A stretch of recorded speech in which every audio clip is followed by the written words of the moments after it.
Valdivia es uno de los poblados más antiguos de la colonia española en Chile. El conquistador Pedro de Valdivia fundó esta ciudad con el nombre de Santa María la Blanca, el 9 de febrero de 1552, en la localidad indígena conocida como Ainil, en la confluencia de los ríos Calle, Valdivia, Caucau y Cruces. Su diverso entorno natural y la rica cultura local le han otorgado una identidad que la identifica como un reconocido destino turístico.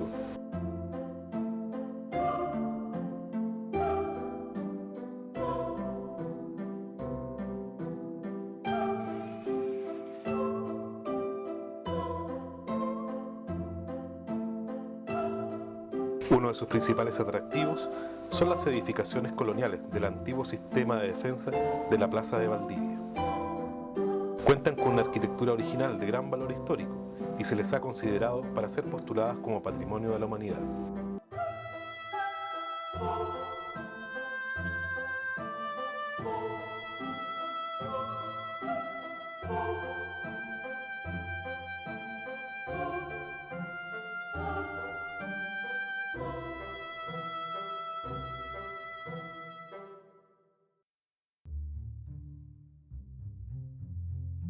A medio siglo de su fundación, Valdivia ya contaba con unos pocos miles de habitantes, entre españoles e indígenas.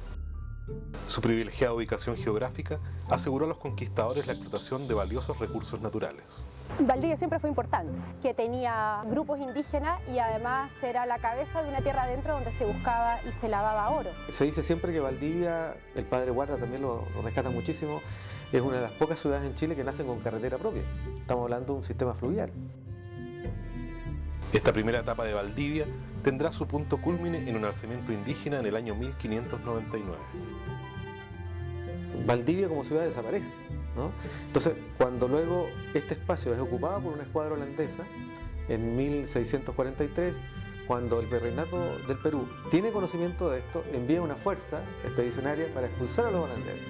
Pero cuando esta fuerza expedicionaria llega a Valdivia, ya los holandeses se habían ido. Su posición estratégica es la que hace que sea meritoria de defensa, es decir, en defenderse frente al enemigo externo. ¿Por qué los holandeses pensaban que Valdivia era importante y los españoles también? Primero, el estuario, ¿no es cierto?, es un lugar de refugio muy apropiado después de una larga navegación por el Atlántico, pasando por el Cabo de Horno o Estrecho Magallanes y llegando al Pacífico Sur. Entonces era un lugar de resguardo. Daban condiciones muy especiales y de gran atractivo para instalar aquí una base de operaciones que controlara justamente el Pacífico Sur. La isla Constantino, conocida después como Mancera, es el sitio donde se inicia el repoblamiento de Valdivia. Fueron 17 galeones los que llegaron desde el Virreinato del Perú, encabezados por don Antonio Sebastián de Toledo y Leiva, marqués de Mancera. La construcción del sistema se inicia en 1645. Y cuando uno lee acerca de Mancera, se imagina un lugar exclusivamente de españoles o de hispano-criollos, pero las excavaciones arqueológicas han demostrado que ese era un lugar de convivencia de población española con población indígena. Valdivia, al refundarse o repoblarse, va a ser con una nueva categoría. Plaza fuerte, que lo había sido siempre, pero además un presidio. Y estos presos son bastante interesantes porque venían de lugares tan recónditos como Ecuador y Perú, la gran mayoría, que van a ser justamente la mano de obra que va a construir las fortificaciones, que se le consideraba uno de los lugares de destierro más remotos del imperio. Hay que pensar a Valdivia como un lugar de convivencia interétnica durante todo el periodo colonial. Arquitectónicamente, la construcción de este sistema va a significar un desafío al ingenio, ya que tendrá que adaptarse a la fisonomía del terreno y aprovechar los materiales que en forma natural se dan en la zona. Otra cosa son las técnicas de construcción españolas o hispanas en general, asociadas a materiales locales. Sin embargo, el gran problema aquí era que no había cantera cercana, o por lo menos de piedras apropiadas. Por lo tanto, se usó la cancagua, ¿no?, que son bloques arenísticos prácticamente, que están a orilla de mar, y también se usaba mucho la piedra de laja, ¿ya? Entonces esa combinación de la cancagua y la piedra de laja más la cal generó la posibilidad de construir estos monumentos que hoy día aún podemos ver. Por otro lado, da cuenta de la labor de los ingenieros militares, puertos, fortificaciones, en fin, traza de ciudades, lo que hiciera falta por entonces para intentar ordenar el territorio indiano y defenderlo de manera más efectiva. En un periodo de 150 años, las fortalezas sufrieron varias etapas de mantención y consolidación.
Al complejo defensivo de sitios fortificados y puesto de vigía de la bahía de Corral y de Valdivia se le conoció como la llave del Mar del Sur.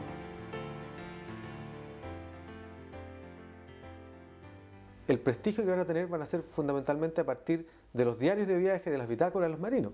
Sin embargo, el solo hecho de que se hablara de aquellas, eso daba cuenta de una imagen que protegía al Virreinato del Perú finalmente. Es decir, se actuó por disuasión más que por acción. Porque si caía Valdivia, de alguna manera, dicen siempre, caía Valparaíso, y con Valparaíso caía el Callao, y por lo tanto el Virreinato del Perú. En un ataque por mar, el poder disuasivo de los castillos era indiscutible. Junto con el archipiélago de Chiloé, fueron los enclaves más australes y estratégicos de la costa del Pacífico Sur, hasta su caída durante el proceso de independencia de Chile.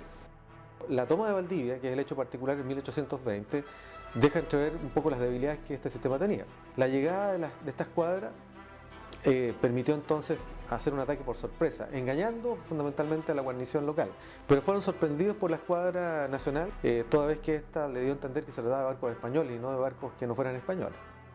Finalmente logran entrar al estuario y lo atacan incluso por la retaguardia de la guarnición de Niebla, por ejemplo, y finalmente logran, en definitiva, inmovilizar a la guarnición local. Entonces, dejan de ser los guardianes del Virreinato del Perú y pasan a ser unos vestigios arqueológicos, toda vez que dentro del contexto del nuevo Estado chileno, en la práctica no van a tener ninguna función. Y esos vestigios, la verdad que no van a tener un uso práctico, ¿no? Tal vez un cierto uso se le dio precisamente cuando llegaron don Karl Advanter y los suyos y los demás inmigrantes alemanes. En un primer momento fueron alojados, entre comillas, en el sitio de alguna de estas fortificaciones, como el caso de Niebla, por ejemplo, o el caso Corral. Solo en la década de 1920 se iniciará un proceso de protección por ley de algunos monumentos históricos. Por ejemplo, los torreones de Valdivia son reconocidos como tales hacia 1926. Sin embargo, las fortificaciones en adelante, el sistema completo, recién hacia 1950, la verdad que se les da a mediados del siglo XX un reconocimiento a través de decretos supremos, fundamentalmente, de monumentos históricos.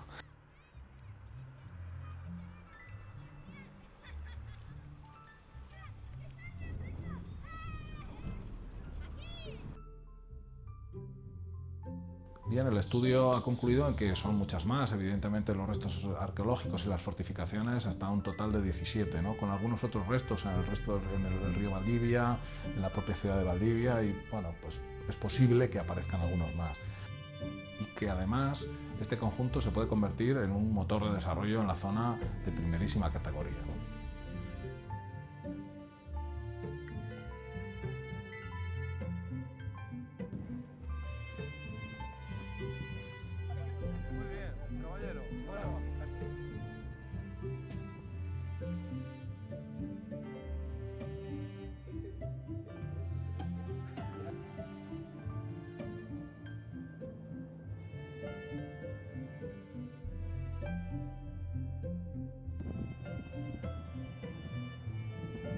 Gracias al trabajo de campo, pues hemos encontrado los restos de 3 fortificaciones de los que quedaban algunas evidencias, como son las de Chorocomayo,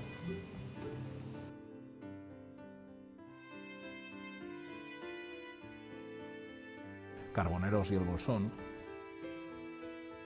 Pero además de estas 3 hemos encontrado restos de la Guada del Inglés, que es una fortificación de la época del que no se tenía prácticamente ninguna evidencia, y gracias a la comparación de planos históricos del siglo XIX y planos actuales ya del XX y del XXI, más fotografías aéreas y algunas fotos de satélite, comparando todas estas documentaciones, pues hemos sido capaces de identificar con toda exactitud la localización de este resto, de la Guada del Inglés. A mediados del siglo XX, las fortalezas comienzan a recobrar su valor histórico, en manos de 2 destacados personajes: Roberto Montandón, a través del Ministerio de Obras Públicas del Gobierno de Chile, y Maurice Van de Male, desde la naciente Universidad Austral de Chile, inician un proceso de reconstrucción que a través de 2 décadas recuperará para Valdivia los principales fuertes del sistema.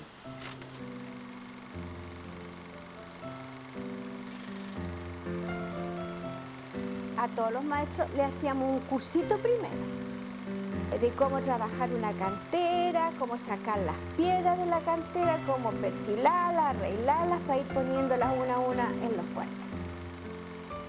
Los bloques se hacían en Niebla, al lado del fuerte Niebla, por un lado. Y de ahí se trasladaban a Mancera en lancha y de ahí se tiraba con una carreta para arriba para el fuerte. Así que teníamos que tener bueyes, camión, barcaza. El perímetro del fuerte, y eso se repararon todos.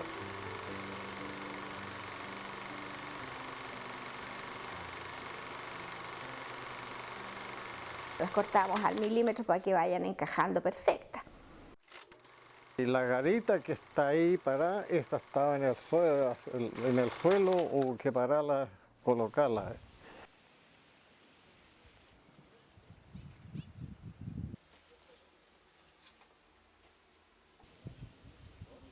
Igual que la casa del Castellano, se reconstruyeron algunos pedazos de muro nomás para que no cayeran. Entonces ahí está todavía la chimenea antigua, como es. Esa no se reconstruyó.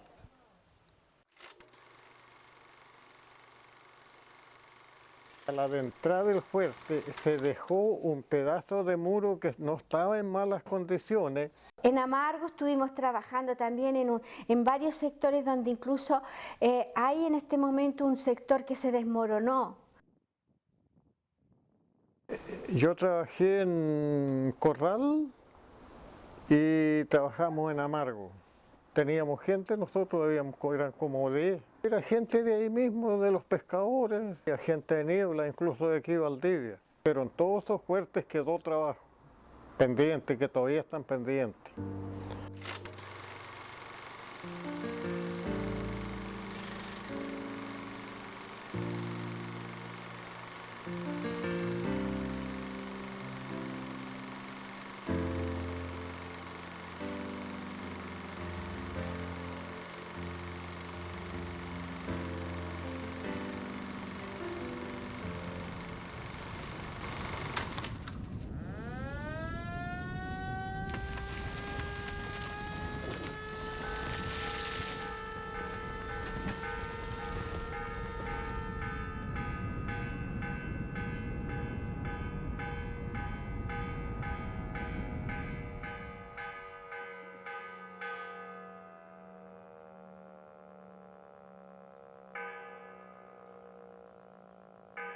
Hay un antes y un después del terremoto del 60, sin duda.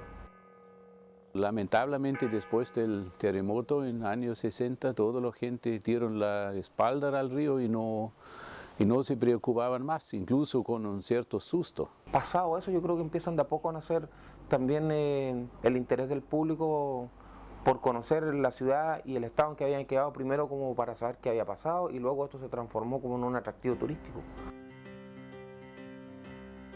Ese río, creo no puedo decir, es un regalo del Señor, la única ciudad con condición fluvial en una costa de 4.000 kilómetros, y por supuesto el futuro eje del desarrollo tiene que ser ese río. Lo que ha pasado es que no se han hecho muchas cosas de frente al río, sino que más bien de espalda al río.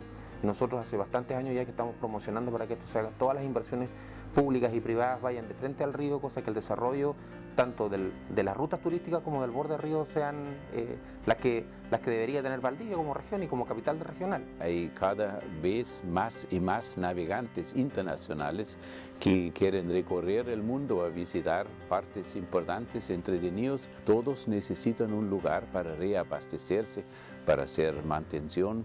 Y Valdivia puede acobijar todo eso en vacaciones perfectamente bien, porque tiene condiciones naturales únicas. La verdad es que el río es un eje turístico tan importante que relaciona múltiples cosas dentro de Valdivia y múltiples polos de negocio. Entonces es una mirada bastante estrecha no pensar que esto tiene la relevancia que tiene, más con la conectividad que tiene hacia los fuertes del río Valdivia. Si uno habla como este sistema, como el sistema de fortificaciones más austral del mundo, estamos hablando de una singularidad, ¿cierto? Y esa singularidad da cuenta de un atractivo que puede ser interesante no solo para nosotros, sino que también para otras latitudes. El potencial de la bahía de Corral es extraordinario. Conjugar paisaje y patrimonio pues tiene garantía de éxito. Sumado a eso, ¿cierto?, está la planta o la oferta turística, que son los servicios propiamente tal, una infraestructura que permite disfrutar de todo esto y además la existencia de actividades que nos permiten articular los otros componentes de la oferta turística.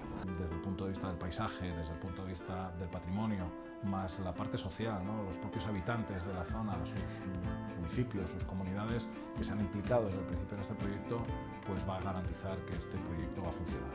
La confluencia de esa singularidad histórica, por ejemplo, con un bosque como es el bosque valdiviano, que tiene también una singularidad desde el punto de vista biológico, con el registro de procesos cataclísmicos, como fue la propia bahía, podría congregar, ¿cierto?, un elemento de tal relevancia que tuviese atracción desde el punto de vista mundial. Y que conjugando estos valores pues pueden ofrecer unas posibilidades de desarrollo extraordinarias desde el punto de vista económico, desde el punto de vista de la creación de empleo y desde el punto de vista de la creación de valor en una región.